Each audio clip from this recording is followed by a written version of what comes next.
Merci Madame la Présidente. Donc à Rosebruck, l'exploitant minier a mis fin à son activité en utilisant la technique du foudroyage qui consiste à laisser s'effondrer les terrains derrière le passage de la Haveuse au lieu de remblayer les galeries. Résultat, un village sacrifié, 80 maisons détruites. Gaston en est certain, le foudroyage sans remblai, il ne l'aurait jamais fait sous Matignon ou les Champs-Élysées.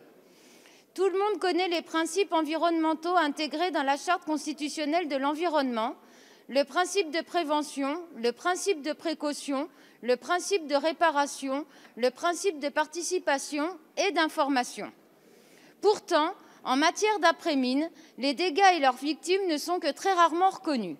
En 2017, dans le cas que je vous ai décrit, le maire et les habitants avaient obtenu 5,9 millions d'euros d'indemnisation après 11 années auprès des tribunaux.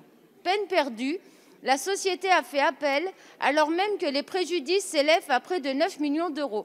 Je ne suis pas sûre de vous convaincre si vous n'écoutez pas. Et ce n'est qu'un exemple parmi tant d'autres. Il est révoltant que les victimes de dommages miniers aient à mener des batailles juridiques aussi longues, épuisantes, voire décourageantes, pour beaucoup sans certitude d'être indemnisés. À tel point que les avocats des sinistrés s'interrogent, comment expliquer que le code minier ne s'applique pas conformément au droit commun? Pourquoi cette séparation stricte entre le code de l'environnement et le code minier? Pourquoi observe-t-on de multiples dérogations au principe pollueur-payeur dans les contentieux relatifs aux mines?